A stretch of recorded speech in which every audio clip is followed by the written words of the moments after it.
the S in my name is for scalable, sellable, and sustainable. Traffic answers the question, how do people get to know that your business exists? How do your customers reach you? Do you think there's a connection between a founder's mindset and the financial health of their business? The founder is the own inhibitor in how much money the business makes. So instead of asking who's willing to pay for this, they need to start recognizing that they're solving an expensive problem. Their customers have bigger spending power than they do, and their customers value time differently. The first rule in every business should be make a profit. The reason why most founders don't pay themselves is because they do not account for this cost from the word go. If you don't draw the salary, you know what happens? What? You keep thinking that profit is your money. Ni kama umeniongelea.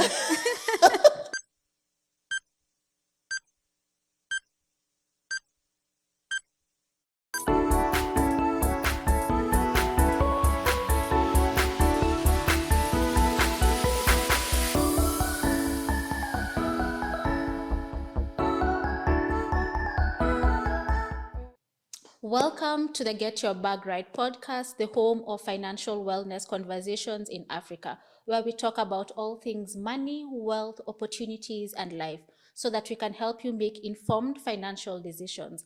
And when you make informed financial decisions, at the end of it, you're able to now secure your bag and grow your wealth. So today's conversation is for every entrepreneur and business owner. We all have challenges in our business. Sometimes our businesses are doing well, sometimes they're not doing well. Sometimes we are not able to meet our revenue targets or our sales target. And this is one conversation that I believe is much more important for everyone who's building wealth through now their business. A good example is me. And I'm joined here by an amazing lady called Sarah Kenya. Sarah Kenya is a business strategist, and she helps people scale their businesses so that they are profitable, so that they can make returns, and so that they can fulfill their wealth creation goals and also their journeys overall. So I'll let Sarah introduce herself. I've just said a little bit about herself, but I will give the floor to her to introduce herself. So welcome, Sarah. You can introduce yourself to this podcast and let people know what you do. Me, I've just said a small bit. Yeah. Thank you so much for giving me the opportunity to be here. My name is Sarah Mburugu. She called me Sarah Kenya. It's my maiden name, and that's fine. I am a finance and investment professional. I have been working for over 10 years in business advisory, venture capital, and corporate finance. And the common denominator in all these three arms that I have been working on of finance is businesses and funding. And so based off my experience in these three, I have realized that there's a huge gap in identifying businesses that are ready for investment. Because my job has always been to represent the investor by getting companies that are ready for investment. But then while doing that, it's so hard to find companies that are ready for investment. And based off that gap, I have decided to now go full blown on to business strategies. And now here I'm helping businesses create sellable, sustainable, and scalable businesses. In fact, the S in my name is for scalable, sellable, and sustainable. So when it's sellable, it's the other two. When it's sustainable, it's also scalable, and so it could be one of the three or all the three, depending on how you want to look at it. So, and I focus on three investments, three key pillars: the financial, people, systems, and traffic. What is traffic? So traffic answers the question, how do people get to know that your business exists? How do your customers reach you? People answers, does your skill, does the talent within your team, or does your business have the skill that it needs to execute? Systems answers whether your business can operate without chaos. So that means what's the customer journey like? How's her decisions made within your business? As in from start to the end on a daily basis, how does your business run without chaos? So that's what system answers. And financial, of course, is The are we money making aspect, money? yeah. Basically. So that's what I'm up to right now. Okay. I've known Sarah for such a long time. I've seen her also transition to this business strategies part. Yeah, before we were working on something else. But I'm also glad to have you here. So to start off the conversation, do you think there's a connection between a founder's mindset and the financial health of their business? Absolutely. So where this is really, it really comes out is when it comes to pricing. Pricing equals to revenue and equals to how much remains after we've paid the expenses within the business. So profit is what remains. So it starts with pricing, so we get revenue, then we pay for expenses within the business, then at the end of it we have profit. How this mindset comes is sometimes the founder is the own inhibitor in how much money the business makes.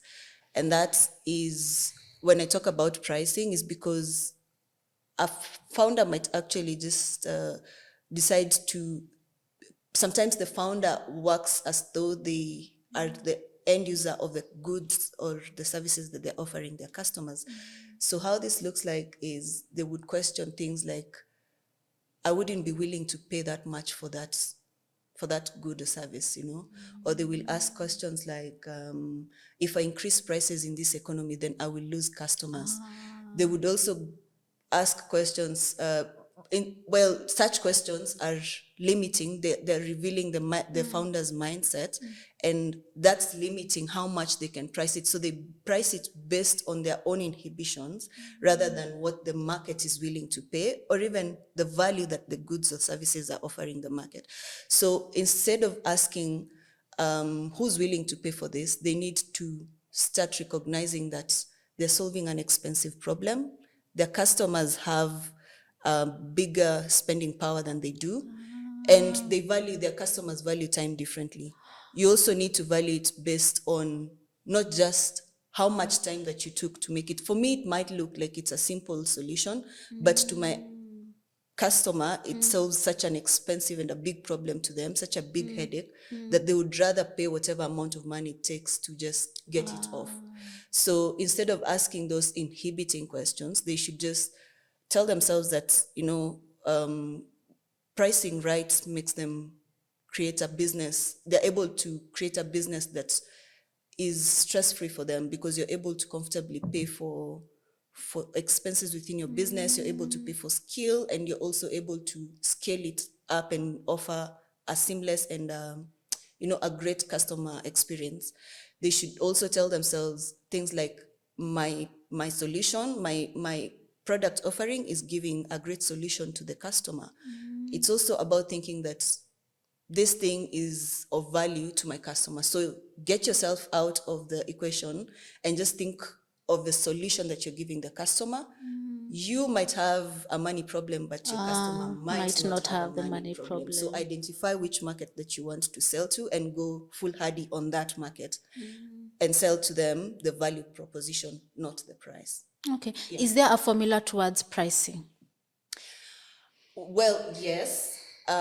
Yes, not one that is written in the books, but just it all really depends on your business, But as a general rule of thumb, the gross profit, which is revenue minus direct costs. Direct costs here mean what cost do you incur in trying to deliver the good or service that you have, the direct cost. So if it's if you're buying stuff, importing stuff and selling them to the end customer, your direct cost here would be your shipping cost and the cost of buying that good or service, right?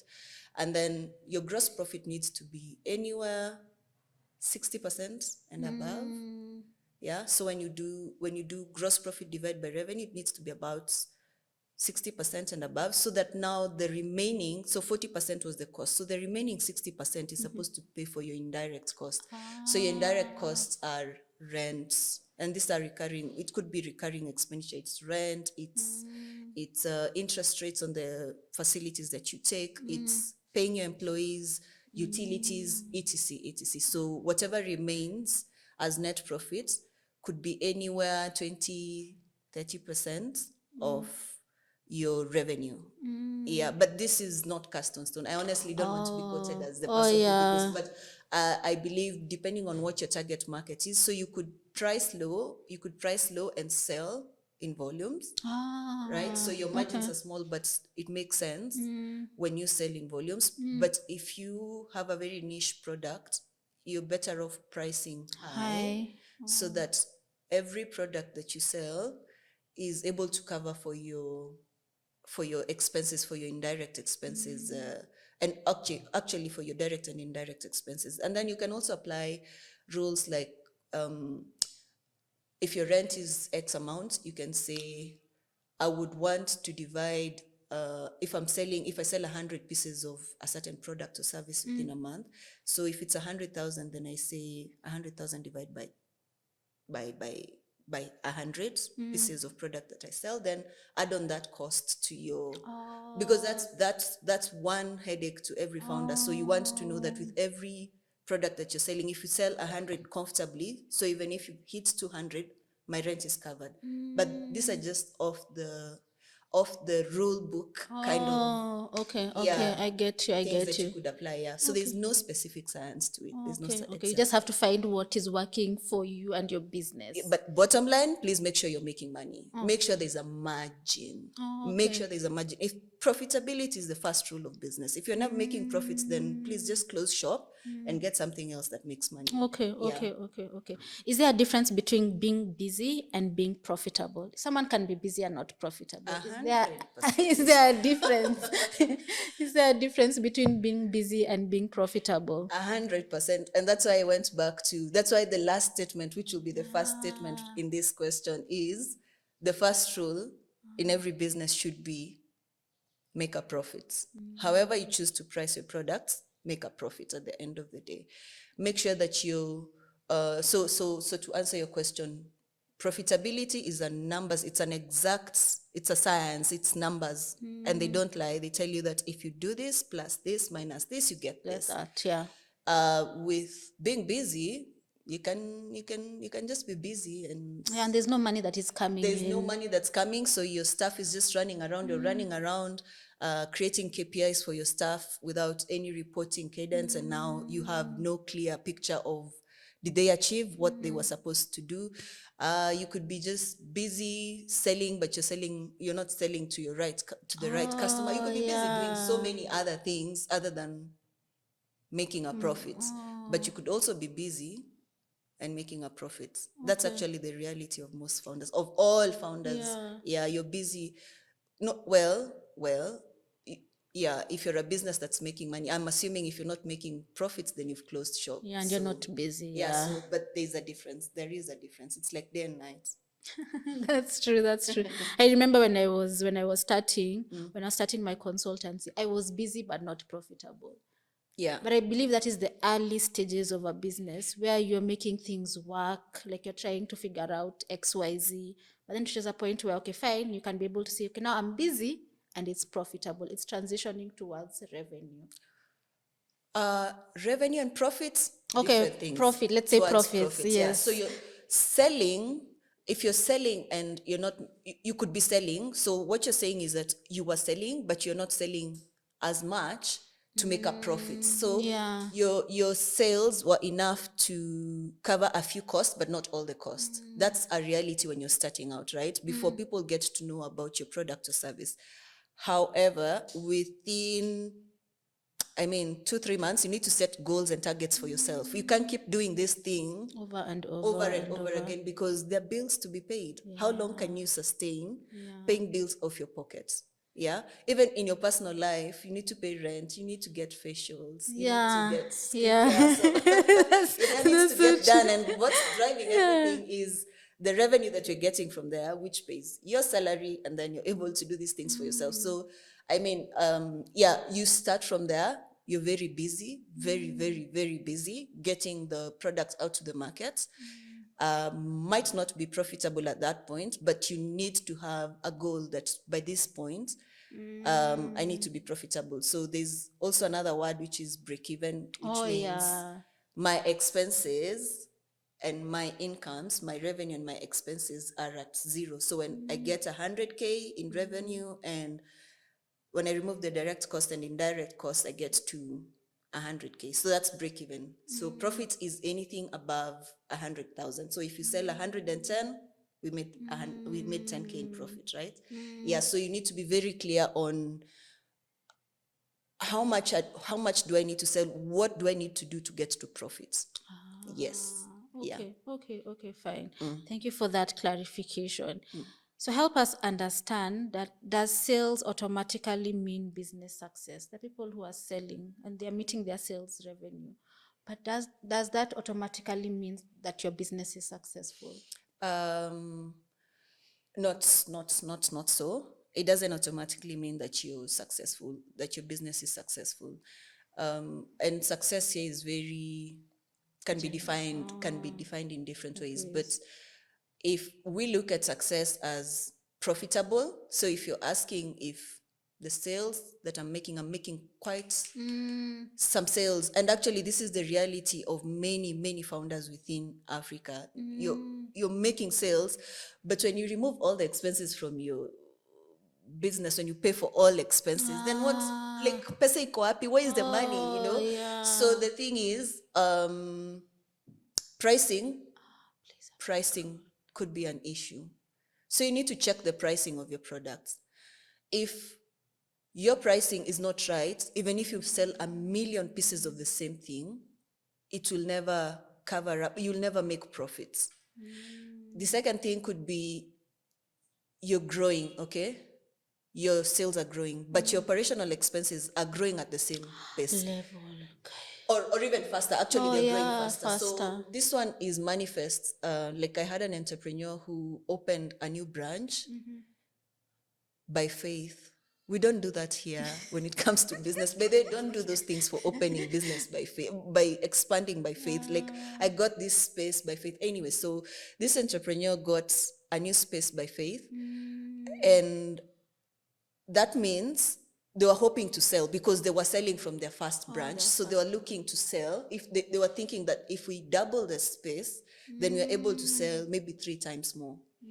But then that might not be the case because the rent in the new space is so high that even if I sell 2 times of what I was selling from, if right now I'm selling twice as much, but if my revenues grow by 20%, but my expenses because of that rent and employee cost and utility cost and everything are growing by 40%, do you see how we're not making a profit?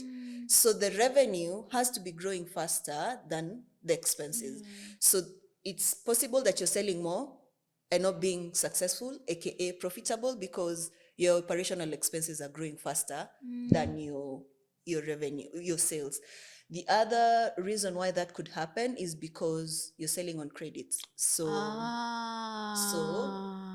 which is another reality on the ground for so many entrepreneurs. So you're selling and collecting after 30, 40 days. So that customer tells you, nitakulipa. And this is very common with supermarkets. So you're a farmer, or I don't know, you're supplying your goods. You've come up with a wonderful innovation, and now you're selling your goods to a supermarket, and they tell you you're going to pay you in 60 days. So remember, you have recurring expenditure. You need to pay salaries, you need to pay utility. Kenya Power doesn't understand 60 days utapata pesa. So if you're selling most of your products on credits, it means you have sold for sure, and Quickmart are a sure bet they're gonna pay you. So you've actually sold, that's revenue. But you're not profitable because then I have to take an overdraft, or I have to borrow from Mshwari, which costs interest this much. So that interest now begins to eat into your profit because now it's an expense, right? So that's how you could be selling. It's like you're moving one step forward and another step backwards at the same time. Yeah, so if you can shorten the credit days, and if you can sell on a cash basis, please, by all means, do it. You'd rather give people discounts, but discounts need to be calculated that you're still making money. You'd rather give people discounts for paying now than for them paying in 60 days. That really hurts businesses. So those 3 things could be the reason why a business could be making some good sales, but you really do not understand where the money is. Yeah, at the end of math the is month. not mathy. Exactly. The sales are high, but there's hakuna pesa kwa biashara. Correct, yeah. Okay, Yeah. fine. Thank you for that. So having worked with different businesses across Africa, what are the biggest signs that a business has traction but lacks financial clarity?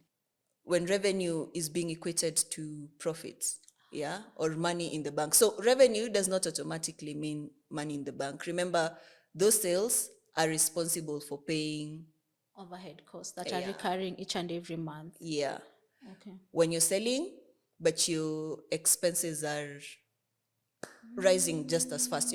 By the way, inflation is a pain. That's true. Inflation is a pain. So your cost of inputs, your cost of, input, utilities, NSSF shall keep changing their rates every other day. These small things that keep changing could be affecting your business. So your expenses are going up, but you are retaining cost at the same place. And that's why we were talking about find a mindset. And you're here telling yourself that, if I increase the prices, then that means I'll lose the clients customers. or Yeah. lose customers. So if you're gaining traction, but you're struggling, could be because you're thinking revenue equals to money in the bank, or you're thinking you're selling a lot, but cash flow is a constraint, or what else comes to mind?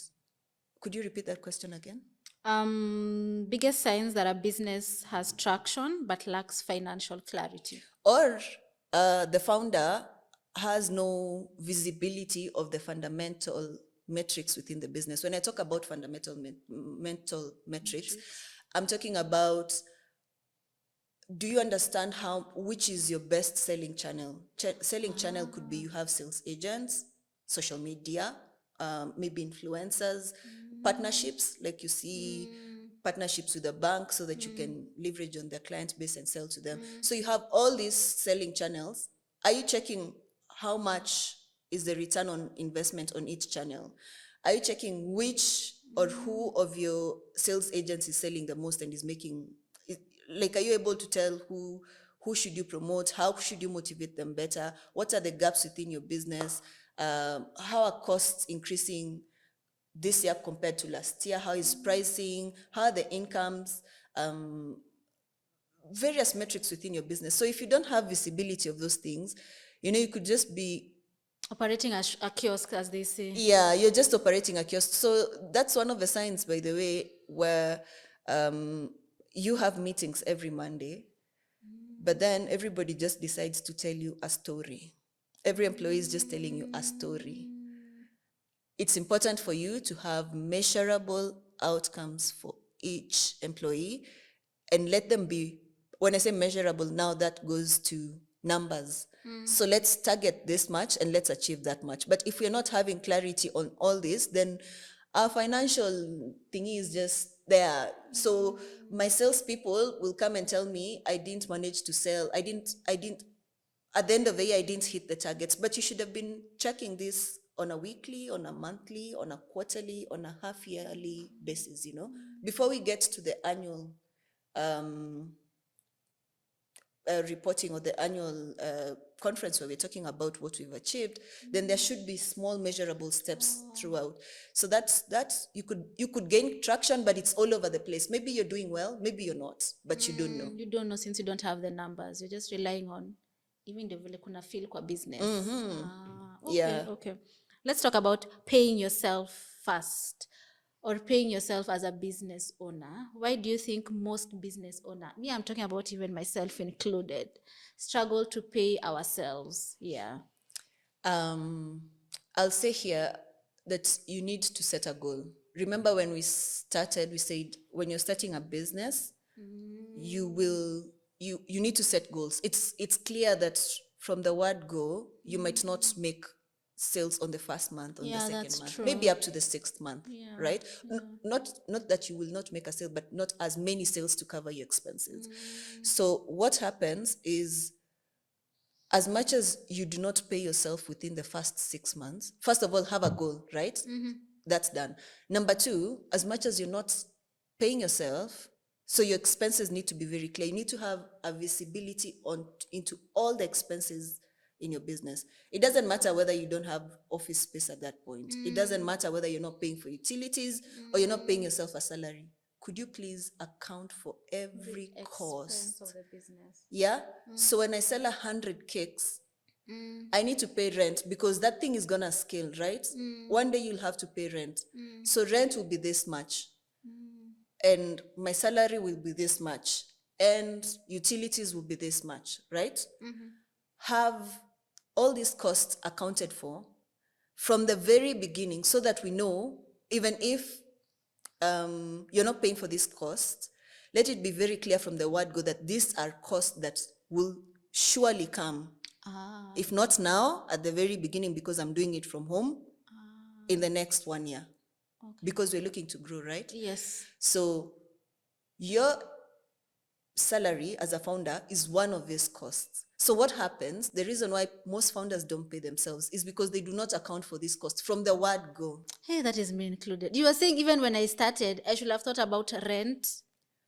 Rent, utilities, the rent that you're paying now. Aren't you paying rent now? But when you started, you weren't paying I rent. wasn't, and I was not accounting for it. Me, my expenses were niche. Yeah, so you're looking at the expenses that you're making and thinking, so I'm selling 20,000 and my expenses this month were 10,000. So imagine I made a profit. No, you didn't. You actually did not, because your salary was not part of that expense. Rent was not part of that expense, and rent is anywhere 40K. So what that does, if you don't have visibility of your cost, then you don't set targets for sales based on this cost. So if you know your cost in a month are 100,000, guess what you will do? You will automatically want to sell more than 100,000, right? So if you account for these costs from the word go, you will want to make sure that you're pricing right. Yeah, okay, I get you. So I'm pricing right to make sure I can comfortably achieve more than 100,000 in a month, because now anything above that is profit. So now see, that's how you end up not paying yourself. And then you keep thinking that your business is your baby, and you know what parents and babies do. You keep nurturing. Plowing back into the business, you're like, okay, fine, let me put money back into the business. You keep doing that, and it's necessary. But believe you me, there is no end to that. You will keep plowing back. You are a growing business, and a growing business has needs throughout at every stage. Please pay yourself a salary. Or even if you're not paying yourself a salary right now, account for it so that when we make sales of 100,000, and please make sure you do this, when we make sales of 100,000, remember our cost, including everything. My salary has 100,000. That's expense list has rent, this, that. We didn't pay rent this month because we haven't moved shop yet. So that money goes into reinvesting in the business. We didn't pay for utilities this month, but make sure you draw your salary. That will motivate you. Honestly, you're going to get a burnout. Yeah, you're going to get a burnout. I mean, you're only human. And we said at the beginning, you need to get your facials done. You need to get your hair done. So entrepreneurs are working out here with so much burnout. Oh, yeah. And they're so tired. They don't see an end to this because we learn, the mindset is, I need to invest, I need to keep giving back. It's a baby, I need to nurture it. Nurture as you assign responsibilities to it, and make sure you draw the salary. It's very important. If you don't draw the salary, you know what happens? What? You keep thinking that profit is your money. So, see how this works. So assuming you made sales of 200,000, right? Yeah. Your expenses are 100,000. And those expenses, the 100,000 expenses don't have your salary. Haina, si me make profit 100. Now you see you've made a profit of 100,000, and maybe you had said, for the first 1 year, I'm going to pay myself 50,000. So, sir, you have denied your business 50,000 that could have been plowed back into growing it. Could we please just make sure that everything is accounted for, and we have clear goals for how we want to grow, how we want to sell, and so that you're able to draw what is rightfully yours and retain the rest. Money in the bank is not your money. It is money to pay for future expenses. Businesses need to also adapt the culture of saving. I get you. And it Yeah. also enables you to think about scaling your business and not just stagnating in one point. Yeah. So, yeah, it helps you to grow your business. So when you plow back, it's a good idea to plow back your money into the business, the profit into the business, sorry. Profit into the business, because now it helps it to grow. It's also important for you to know that the money that buys you matcha is not business money. That's the salary that you drew from the business. Yako ni salary only. Okay. Yeah. That clarity is important. Hey, it's like you've spoken to me. Like hapo umeguza a point of me that maybe I started doing it wrong. Yeah. But now I'm thinking also going forward, I will account for all expenses that I assume my business is supposed to incur, Correct. so that I don't feel like I have money yet. Yes, I feel like I have money, but it will show me that I don't have money. So I need to work more so that I can increase the revenue. Yeah. Okay. Sheesh, this is a whole class. Okay, as we are ending this conversation of today, thank you so much, Sarah, for enlightening me on some few things. What's one decision founders should make today to ensure they are building a business that serves their life, not a life that serves their business? So back to the 4 business pillars that I am also building my strategy template for clients on, which is financial. Have a clear visibility on the important metrics in your business, financials.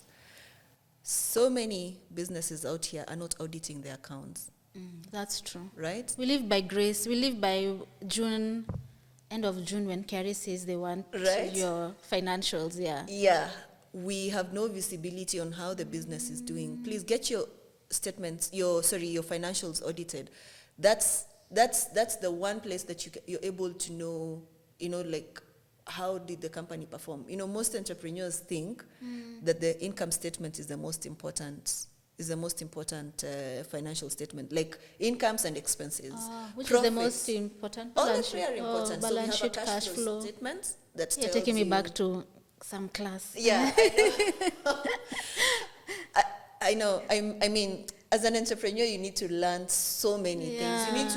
You need to learn so many things. And the crazy thing is that this information is not obvious. Oh, yeah. It was not given to you when you started. Yeah, that's But true. somehow you're supposed to figure it out. All and out make by it work. yourself, Yeah. yeah. So have visibility into your numbers. Look at your numbers. If you don't know how to look at them and make sense out of them, you can get help with that from your accountant or from a professional like myself.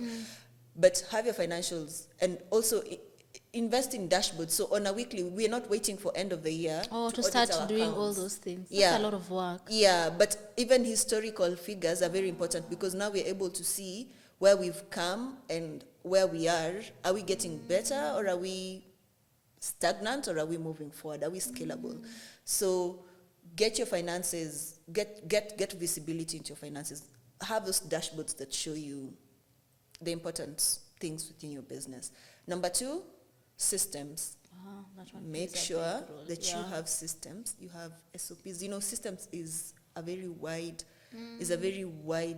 topic, but it's documented and repeatable. Documented and repeatable. Decision making. Let no one call you when you're in Hawaii to ask you if we should refill the water, the water dispenser, dispenser, right? I have a founder who actually has to make such small decisions on their business. And that also points to a founder problem, yeah? Yeah, it is hard, Sarah. It is hard letting go of your business. No, it is. I absolutely agree with you. I have no question about it. I mean, I'm also running a business. Yeah, and delegating some things to other people. So even sometimes you can be delegating, but also you're delegating, but you want visibility. So it is like you're micromanaging. Okay, I like what you said. So you're delegating, but you have visibility. So if you decide to buy the water, if you decide to refill the water dispenser, I need to see that somewhere in my reporting, either weekly, every Monday, then when it's compiled together, so that's petty cash, yeah? So I'm able to see it every week, like she did this, she got an extension cable because it was it burnt, or she was able to get a client a cup of coffee. I mean, your client has come and they want to, they asked for a cup of coffee. So are you going to ask them for money to go get the cup of coffee? So, and then are you going to be called from Uganda in the conference that you're attending to answer whether you need to get a cup of coffee for your client? I mean, let's there be a template of how decisions can be made. Okay. Culture as a system, clarity on what every employee needs to do, and accountability at the end of the, whether it's weekly, depending on how you choose to report or to create a system of accountability. It's bespoke for each company, so I can't speak for everybody. General, yeah. But let there be systems that can help your business run without chaos. So we talked about finance, about system. People, this is a hard one. This is actually a hard one. And hire and fire people, no emotional attachment. That's one. And it's a skill as well. It's very hard. If you want to know, it's hard. It's even hard for us. Like, this thing starts from home. Like, even just questioning your nanny for some of the decisions that were made in the house. Come on. Yeah. You're thinking, but then you want to hold on to them because you want some freedom to go run a business, and it makes sense, right? So the same thing, you want to really overlook the small or the big mistakes that these employees are making because they're good. Yeah.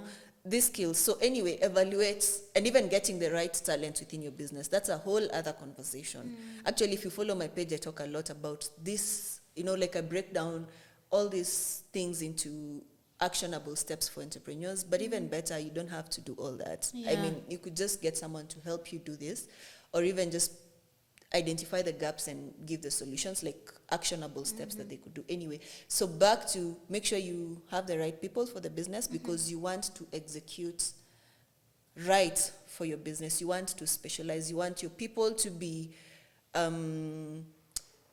to create the same output for every client, so that whenever a client walks in, they don't get a different experience based on who they found on that day. If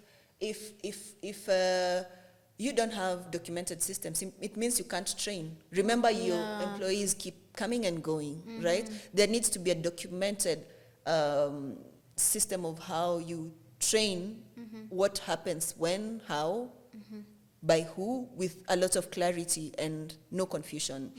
It also helps you with, now you can step back because everything is in order. And unless it's a very important question, then I could switch off my phone. I could actually be in hospital and getting the drip without being so worried or having to close shop because my office depends on me. The fourth pillar is, I talked about people, systems, financial, and traffic. Traffic. Yeah.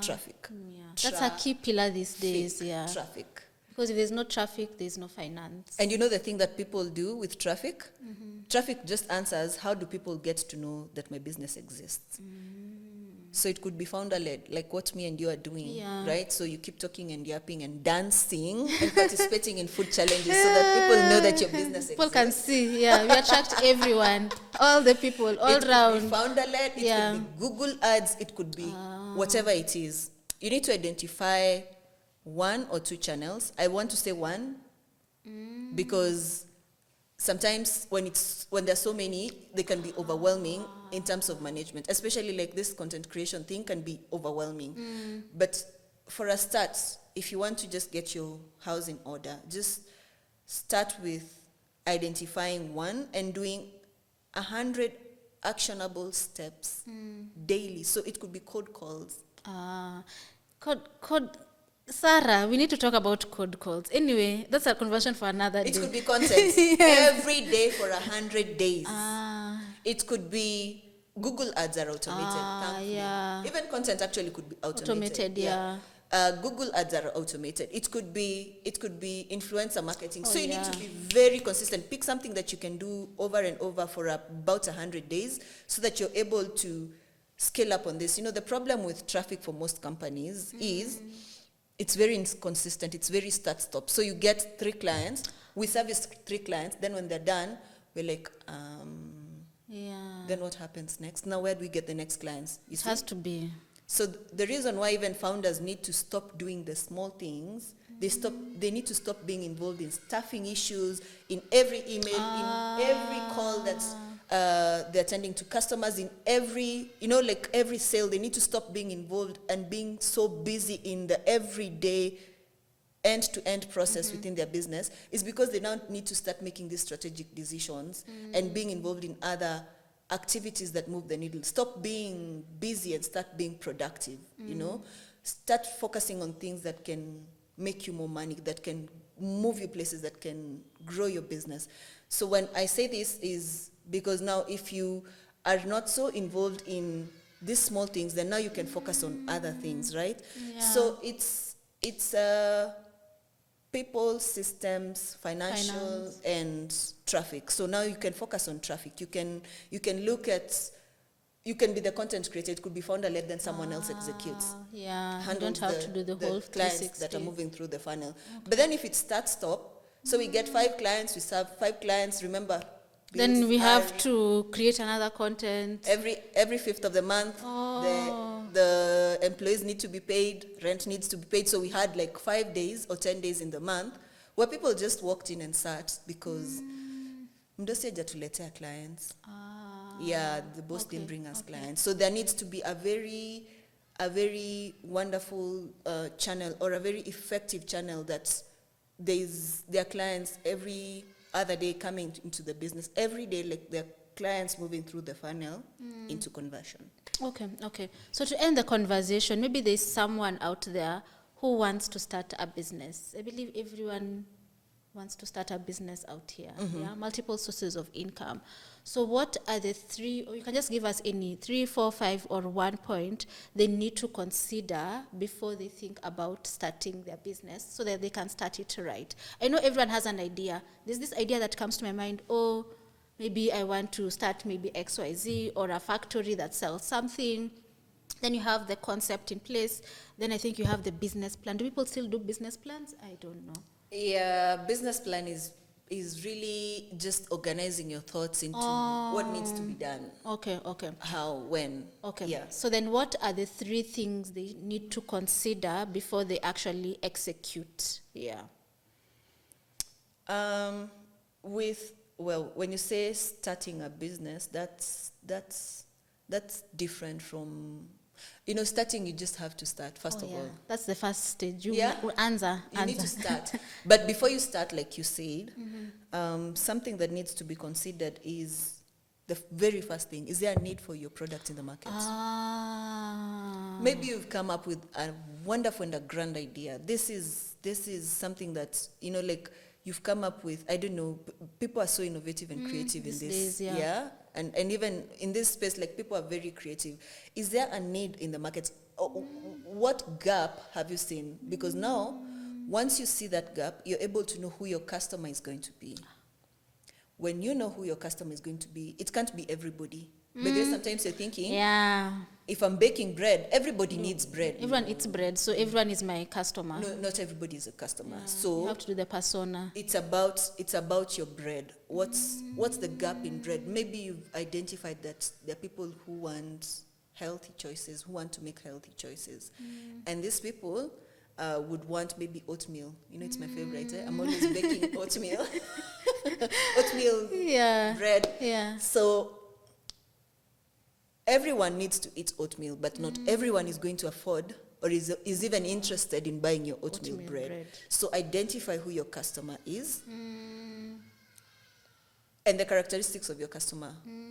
What do they do? Where do they spend their time?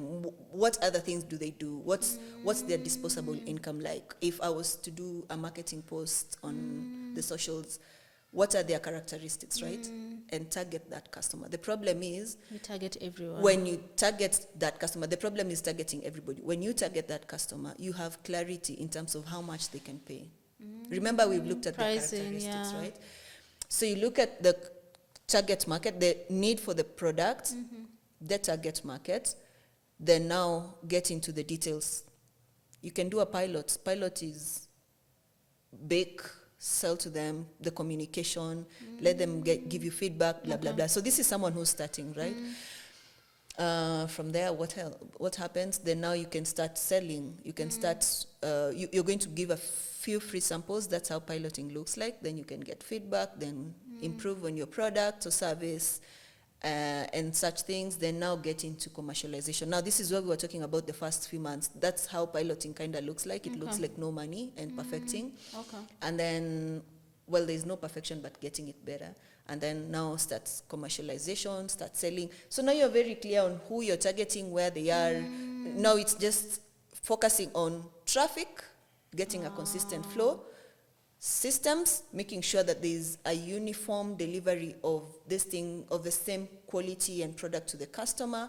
And then people, with time, as you grow, you identify skills that are needed in your business. Some you could outsource through consultants, like accounting, like legal and everything. And then systems, people, financial, then get your finances right. Like make sure you're always checking the metrics of your business. By the way, founders are very poor and are very lazy when it comes to recording. Are you one of them? We just run things off our mind, you know. I try. Let me withdraw this money. I actually try. I try. You try to. Yeah. I try every beginning of the week. Yeah. It's important for you to have that hour of admin work, and also have an hour of admin work where you record, where you do these other things, and then now have another hour or 2 or 3 where now you focus on.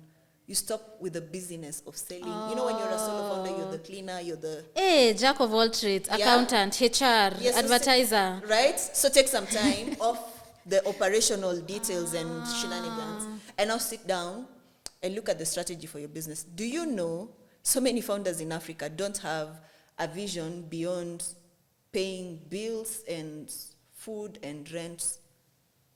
And unajua, like, when you start... You want to make money. You really just want to make money. So sit down this 1 or 2 hours of power hour, or we could call them CEO power hours, and just look at the strategy. What are the goals for your business? How much do you need to sell? You know, what skills am I lacking that I could learn from the market? Who could I hire for whatever gaps that I have? Just the same way, by the way, this is off the cuff. The same way you have a reporting, you have a client pipeline. You need to have a pipeline for employees, for hiring. So you need to keep identifying. You need to keep identifying people. That's why networking. Stop with all this. Yeah, you know, like during the power hour, what can I do this week that is away from the operational things within my business? Could I attend a certain conference? Could I network with certain people? For the benefit of the business. For the benefit of the business. So you could get an investor. You could get a supplier who can give you your inputs at a cheaper price, you know. You could get a customer. You could something like do some strategy, do some work that is away from operational, and that can move your needle from 0 to 55, right? Yeah. So that's for a very, you know, like for the very beginner kind of founder. Those are the things that I would say they need to do. And for the established founders, besides that, I mean, also protect things like your downside. Make sure that you're taking insurances. Right? Yeah. Mama Bima, hi. Yeah, hi. Yeah. She needs to sponsor this episode. We've mentioned her. Yeah? Yes. Yeah, so in compliance. Compliance is a pain that we don't want to face, but is a must. Make sure your taxes are filed, your licenses are paid for, and you have all the right licenses. Make sure your contracts are read through by your lawyer. Your legal person. They're signed and they work in your favor. People can take advantage. That's true, 100%. Yeah, even investors, they cash in on your ignorance and your desperation. So make sure that you protect your downside. Yeah. Okay. I think we'll have another conversation on investor readiness, because I believe there are people who have big ideas here in Kenya and they want to receive funding. So how can they also be investor ready? That is, I've put a pin to that. So I expect you back here on the podcast so that we can talk about that, because I know you're also vast in that sector of how investors approach business owners and what they can do. Yeah. So interestingly, it's not so far from. Remember, I said that I started from being representing investors and looking for investor-ready businesses. Then identify the gaps. So, if we can close these gaps, you are investor-ready. Okay. Yeah. But just to mention, based off my experience and the gaps I have identified in the market and the 4 pillars. Remember, financial systems, people, and traffic. I have also built another product called Fundametrics. So Fundametrics comes from fundamentals and matrices. Okay. Sounds familiar, like you've been hearing them throughout this podcast. Yeah. So I built this product that is supposed to help entrepreneurs with visibility into their business and the important things within their business. And I'm sure by the time we're airing, it's gone through the piloting stage, sold to a couple of clients, gotten feedback on it, but now I haven't launched it officially on my social media. So by the time this is going up, it should be ready and in the market. So when you see it, guys, repost. We will. You can plug us on where can people find it? Your website, what is the handle? So or your social media page, Instagram. Yeah, I think my social media is faster than you can get the rest. So on Facebook, you'll find me at Mburugu SK. On Instagram, TikTok, you'll find me as Sarah underscore and life. Sarah and life. Yeah. So my personal brand has gone ahead of my business brand. Yes. But a win is a win. A win is a win. A win is a win. Okay. Thank you so much, Sarah, for coming on this episode. I will invite you for more and more episodes. So the more clients will ask me questions, then I will know how to customize our next podcast episode. So if anyone needs any assistance and they need a business strategist, you've heard from Sarah herself. You've started a business and you are not deducting all your expenses that the way you are supposed to do, then it's highly recommendable that you reach out to Sarah. I will put her number, I will put her social media handles on the screen on this show, and I'll also pin it on the comment section of this show so that you can also reach out to her so that you can seek her services. I believe if it was me in the beginning when I started my business back in 2020, I wish someone told me I needed to reach out to a business strategist, because for me, nimefanya trials and errors until now I figured it all out. And YouTube's cool. Sometimes I feel like, okay, if I can pay someone to help me customize it to fit my business, then it will be a much more advantage than trial and error. So until the next time, my name is Lynette Chalo. Keep protecting, keep building, keep growing wealth, and ultimately get your bag right.